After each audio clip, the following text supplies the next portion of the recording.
Hi everyone and welcome. This is for the Virgo Divine Masculine who is in a karmic romance. You could be a sun sign, moon sign, rising sign, or Venus sign, or you could be the Divine Feminine watching whose Divine Masculine is a Virgo. Either way, I'm glad you're here.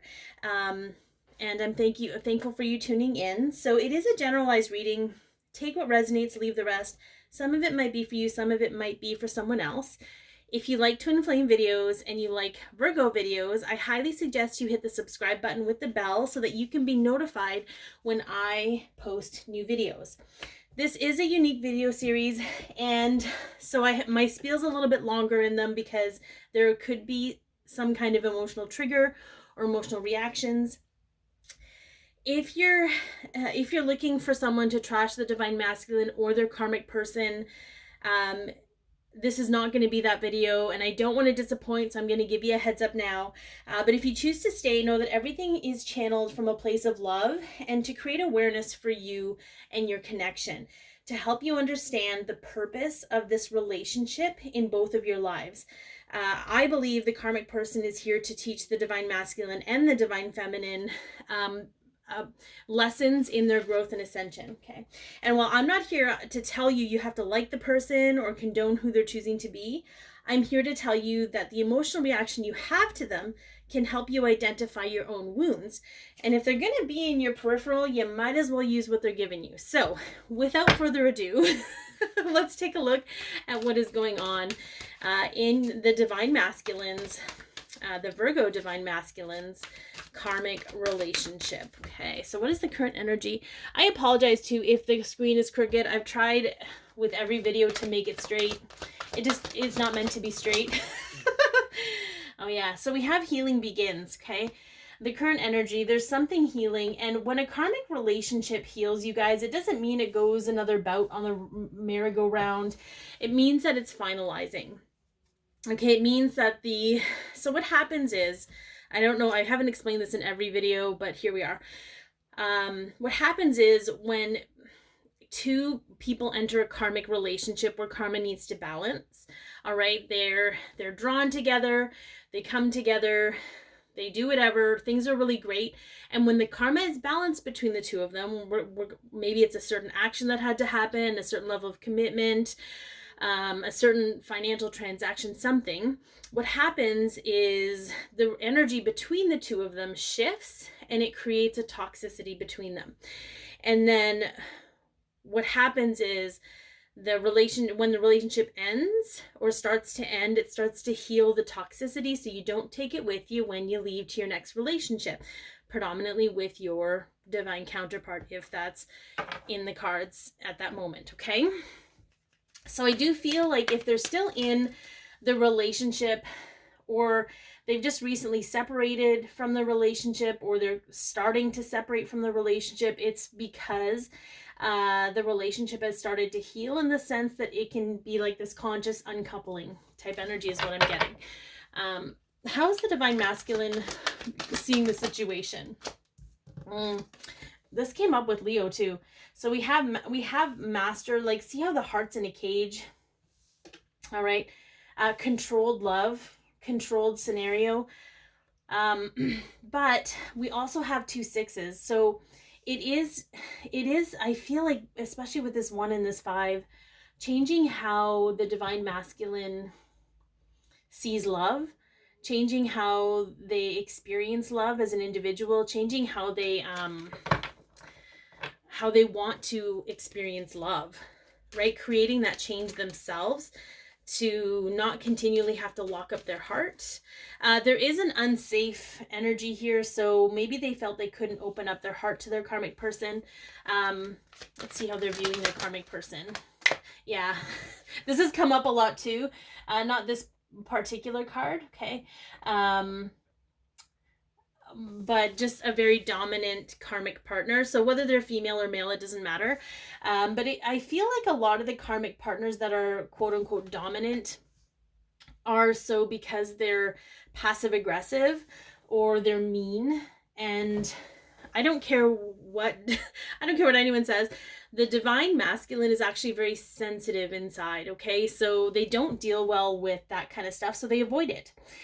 We do see a 4 here, so it tells me that they've continually tried to make an effort with this person, trying to do the right thing, trying to be, do what they think or be what they're supposed to be or think what they're supposed, like, I have to keep trying, I have to keep making an effort because of X, Y, and Z. I don't want to deal with the aftermath with this person, so I'm going to keep trying. And then if it fails, I'm not the bad guy. Okay, so that could be something that's coming up for them. But they definitely feel like they're the dominant person in this relationship. Why this person? Okay. Interesting, we have a 9. I feel like this is very much the Hermit energy. So it could represent the Virgo. And the Hermit energy is all about going within. I feel like with this person, the Divine Masculine had to go within, had to constantly go within. They couldn't go outward in the energy of this person, so it forced them to go within themselves. And even though it wasn't a healthy way to necessarily to do it, we can't judge how things go, but we can't judge the path that we take to find ourselves. It has allowed this Divine Masculine to continually go within and reconcile and spend energy with themselves, because they couldn't go outward. Okay, all right, I want to see.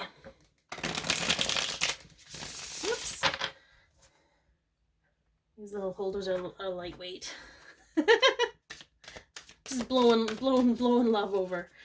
Okay, let's see.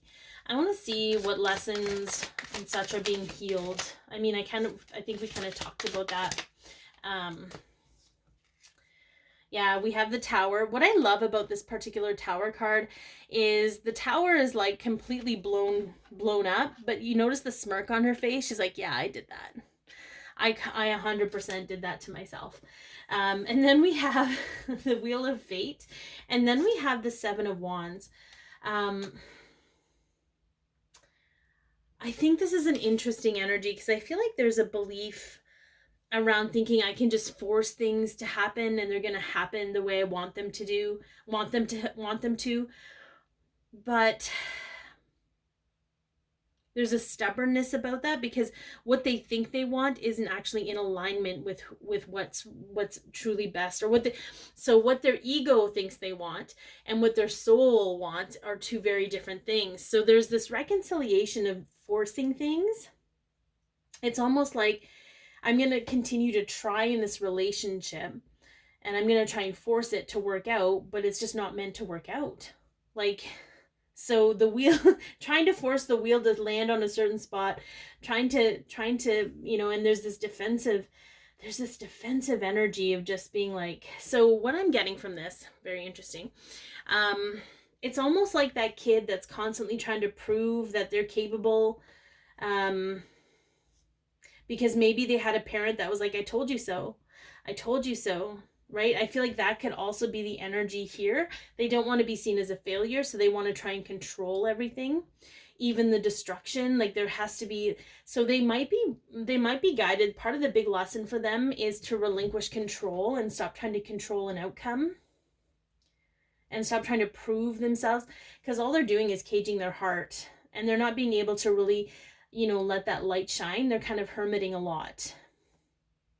But there's like that whole, that's what they just showed me, that there's this whole energy around, I told you were going to fail. I told you this, I told you that. But it's, even if their parents or whoever isn't like that with them now, it's so deeply ingrained from childhood that they're carrying it into their adulthood, and this narrative running in their head every time they go to make a decision.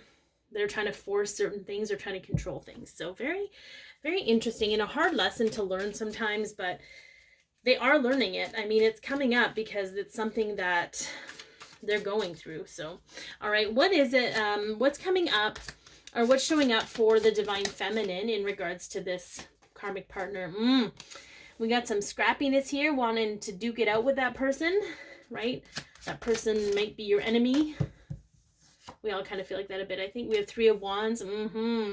There's a belief that this person is responsible for holding up your future, this life of this new beginning of happiness and creativity with your divine counterpart. Okay, and just know just know that that is not necessarily the truth. Okay. It's funny that we have the Eight of Pentacles. So we do have some work energy here. It's interesting what they're showing me, Divine Feminines, and this might be a few of you. So, and don't take it like it's an insult or a judgment, because there's certainly none of that for you here. But if you're, it's almost like you're blaming that karmic person, but your divine masculine has lots of healing to do. And it needs to be done with this person before they can come to you, before you can be open and be creative and create together. Like nothing, there's no person outside of your connection that can delay your union, except for like the two of you. So what it's showing me is, perhaps have you ever had in your earlier life or what have you, like in your youth or your adolescence or in your life, where other people have gotten in the way of you experiencing your own joy and creativity in your new beginnings. Okay, if that's something that's recently resolved for you, then know that that's going to resolve for your masculine short thereafter. However, if it isn't, if it's something you're still needing to reconcile, so it's interesting, I think, that the divine masculine is all about trying to control like maybe perhaps a certain element of the wrong elements, and you believe that someone else is in control of your destiny. So I feel like that's maybe coming up for the two of you to reconcile.